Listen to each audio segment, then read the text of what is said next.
Kapan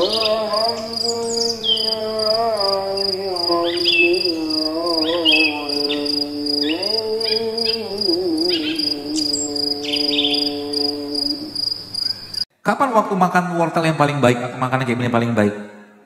Saat baru dipetik.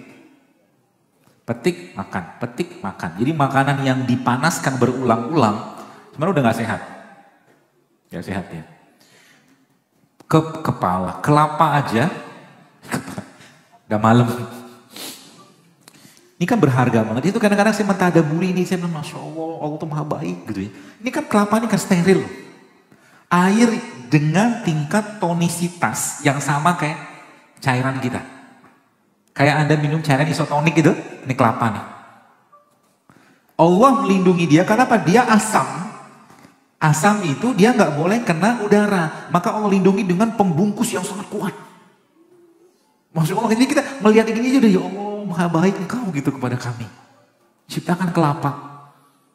Dan kau bilang antara kelapa sama ini kan gak ada pembungkusnya. Mana lebih banyak mana? Banyak mereka ini. Jadi setiap sesuatu yang mau ciptakan lebih banyak, makanlah itu. Antara sayuran, buah-buahan sama daging. Banyakkan mana? Banyakkan sayur dan buah-buahan dengan daging. Maka memang sejatinya kalau mau sehat kembali ke mereka-mereka ini. Ini yang kita sebut dengan living food. Makanan hidup. Ada fitonutriennya, ada enzimnya, ada seratnya. Masya Allah, lengkap semua di sini. Ya. Pagi-pagi misalkan ada, pagi-pagi itu bisa diubah teman-teman sarapannya ya. Dengan cara mengkonsumsi living food. Contoh ini ada misalkan ada apel. Gampang sekali sebenarnya. Anda ambil apel kayak begini. Biasanya sih ada yang bantuin. Enggak kedengeran ya. Biasanya, kajian saya itu ada yang bantuin.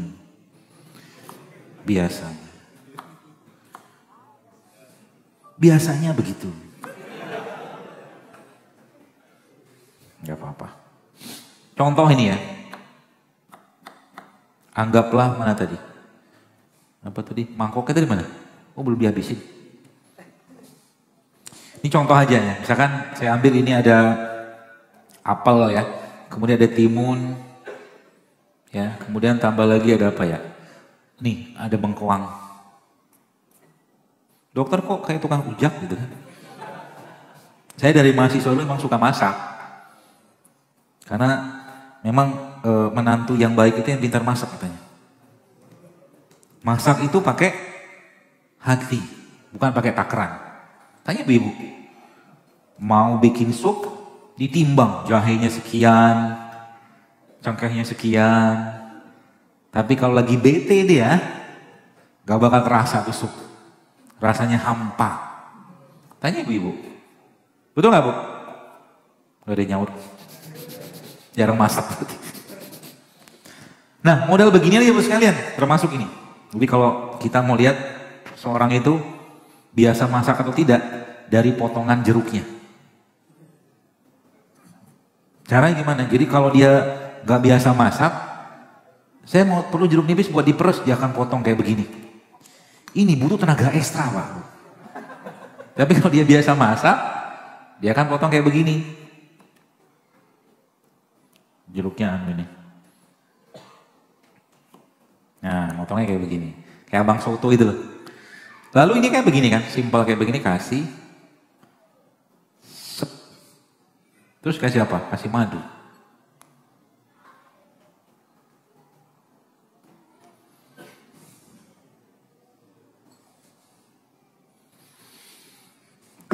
Ini kalau mau dimakan silakan loh.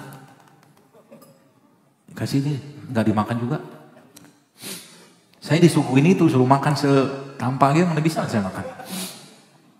Nih, Anda makan begini saya, Masya Allah ya, kalau mungkin boleh saya katakan, perut kita kalau bisa kirim WhatsApp, dia akan berterima kasih banget. Kenapa? Living food. Ya, living foodnya ada asam amino, ada enzim, ada mineral, apalagi tambah dengan ada garam kayak begini.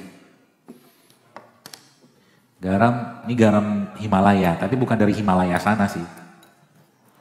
Dari Pakistan katanya, tapi Indonesia juga punya garam yang namanya garam gunung organik. Ini Jauh lebih sehat kalau boleh saya katakan daripada gorengan yang kita makan. Masya Allah kan? Simple sebenarnya. Murah?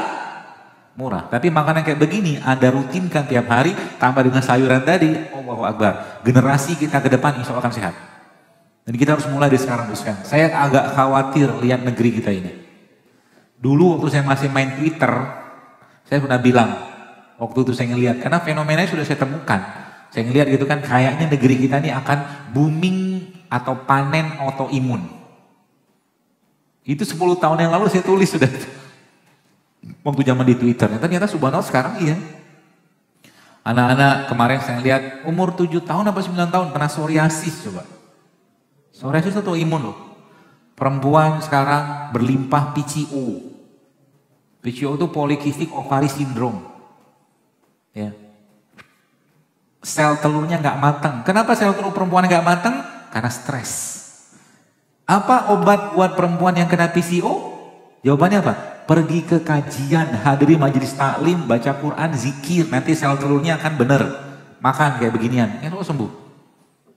Yang ngomongin bukan saya sebenarnya. Saya dapat diskusi ini waktu cerita sama seorang dokter kandungan juga. Seorang guru saya, Masya Allah, cerita begitu. Ternyata PCO itu obatnya datang ke majelis taklim.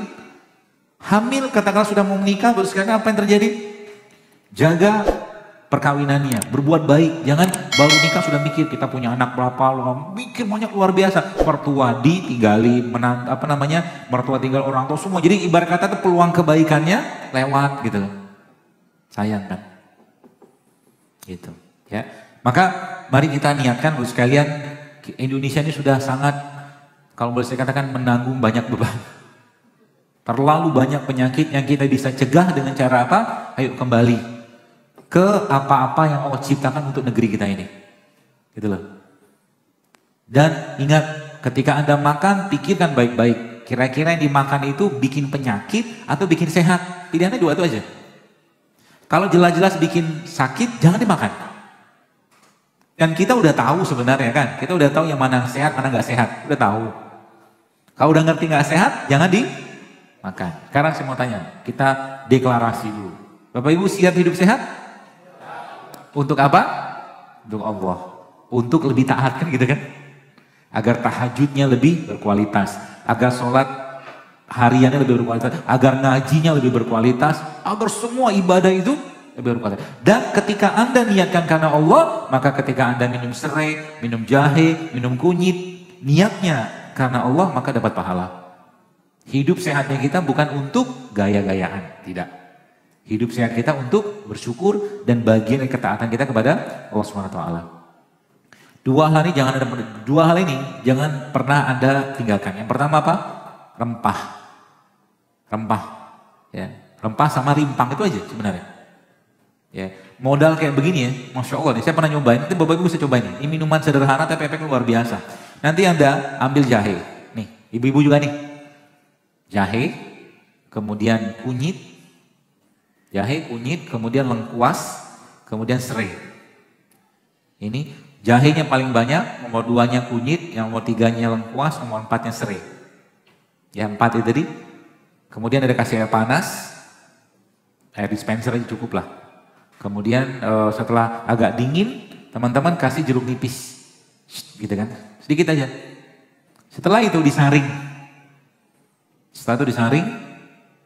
Ambil sarinya, dan habis itu Anda blender dia sama kurma. Ya, yang kurma dibuang bijinya, nanti blender sama itu, minum. Saya nyebutnya ultimate rimpang. Jadi 4 yang terbaik itu, ada kunyitnya, ada jahenya, ada lengkuas, serai, ini kan rimpang, ya serempah lah. Itu terbaik. Apa efeknya? Antioksidan ada, buat pencernaan ada, buat otak ada, buat jantung ada. Kapan minumnya? Saat tubuhnya istirahat. Malam, mau tidur, minum itu.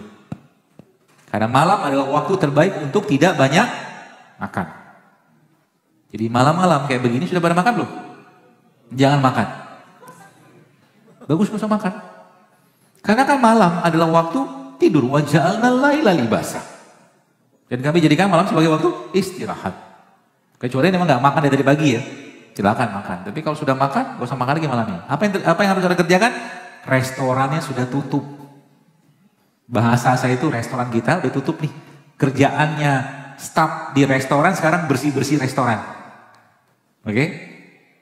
Bersih-bersih restoran. Kalau mau bersih-bersih, bekali petugas restoran yang bersih-bersih tadi dengan alat pembersihnya. Alat pembersih mereka apa? Ini salah satunya tadi. Rempah tadi. Jadi sebelum tidur minum itu dulu, Masya Allah. Efeknya nanti apa? Tidurnya akan pules dan jangan lupa zikir sebelum tidur. Selanjutnya apa lagi? Ya, bangun malam. Jangan lupa bangun malam. Paksain Pak Bu, paksain serius. Bangun malam tuh ya, Pak Bu saya katakan. Kalau kita setelah ceritanya hidup saya kayak begini, mau terbebas, mau jauh dari kanker, mau jauh dari penyakit degeneratif. Penyakit negatif contohnya apa? Stroke, darah tinggi, kencing manis, seperti itu ya. Bangunlah malam. Itu waktu terbaik tubuh kita untuk meregenerasi sel malam itu. Ya, simple sebenarnya. Ya, ada rempah, ada rimpang. Satu lagi ini, ya mungkin terakhir sebelum tanya, ini nih, tempe. Ya, jangan lupakan mereka ini.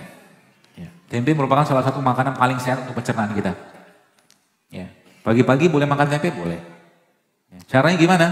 Potong aja tempe, celupin madu.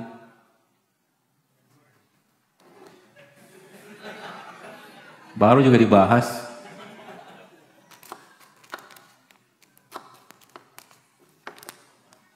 Ini gak mentah, kan kedelainya udah direbus. Gak tahu? Saya gak tahu. Iya, tanya sama abang-abang yang jual tempe itu. Kedelainya udah direbus.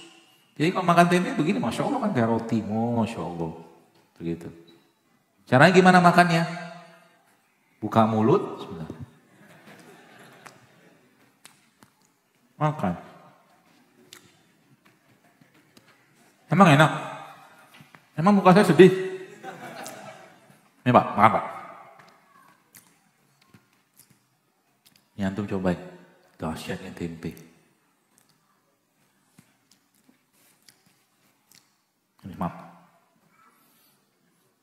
Langsung dimakan. Enak? Enak. Serius? Gak bersalah gitu kan? Madu Sumbawa, bukan madu Yaman. Yaman? Gak tahu? Pokoknya madu lah. Madu yang baik apa? Madu yang baik itu madu yang sanatnya jelas, rawinya jelas, matannya jelas. Itu ya, ada probiotik, ada rempah, ada rimpang, ada fitonutrisi, sehat insya Allah, tenang aja. Jadi kalau kita bilang, mungkin sekarang kalau kita udah mulai, oh ternyata masalah di badan saya selama ini apa? Rempahnya nggak ada, rimpangnya nggak ada, probiotik nggak ada, prebiotik nggak ada, sayur jarang, air jarang. Sekarang kenapa perempuan-perempuan sekarang banyak masalah di pencernaan atau reproduksinya? Gimana enggak? Masalah? Ya. Wanita-wanita itu sekarang, kalau boleh saya katakan, kenapa menstruasi mereka? Jadi ibu-ibu dengar baik-baik kata, menstruasi pada perempuan nggak boleh sakit normalnya. Kalau sakit sedikit aja, nggak boleh terlalu lama, ya. Terus nggak boleh berlebihan jumlah darahnya, nggak boleh. Kalau mens aja, ya insya Allah seperti itu. Caranya gimana? Terutama makanan-makanan yang berbasiskan tepung dikurangi deh perempuan. Nah, itu salah satu biang utamanya lah. Ya. Kalau Anda tanya sama ibu-ibu itu apakah mereka makan tiap hari, belum tentu makan. Makan bahasanya kita ya, ada nasi, ada apa, tapi baksonya, mie ayamnya, kan tepung semua kan? Kan begitu. Akhirnya apa? Bermasalah. Caranya gimana? Tadi salah satu resepnya. Makanya kalau teman-teman baca, saya kemarin agak surprise, agak kaget juga Masya Allah. Waktu saya survei di Instagram itu. Berapa orang yang berhasil hamil dulu. Itu kan komennya dari 5.600 komen loh itu. Dan itu ilmu semua. Ada yang 10 tahun gak bisa hamil, macam-macam loh. Waktu saya baca, oh Akbar ternyata semudah itu ya. Semudah tuh, ada yang yang saya suka tuh apa? Yang saya suka, dok, kata dia begini. Saya kemarin ketemu di Surabaya. Di Bandung maaf. Ada bapak-bapak dari Lombok, dia nyapa saya, Ustaz, ya, Assalamualaikum, Terus dia bilang, saya lagi program hamil nih. Kata dia, alhamdulillah saya bilang, barakallah, saya bilang semoga berkah lancar, Allah mudahkan semua. Dan sekarang saya sudah mulai rutin berpuasa, itu yang saya kejar. Paham ya? Jadi sebenarnya yang kita butuhkan sekarang ya bukan mereka-mereka ini gitu loh. Sering saya bilang orang-orang yang ikut program bayi tabung boleh, saya bukan dilarang, saya juga nggak bisa melarang juga. Tapi pernahkah kita berpikir gitu kan untuk apa bayi tabung katakanlah sekian puluh juta, 100 juta misalkan. Cobalah dana itu juga disedekahkan kepada orang-orang miskin.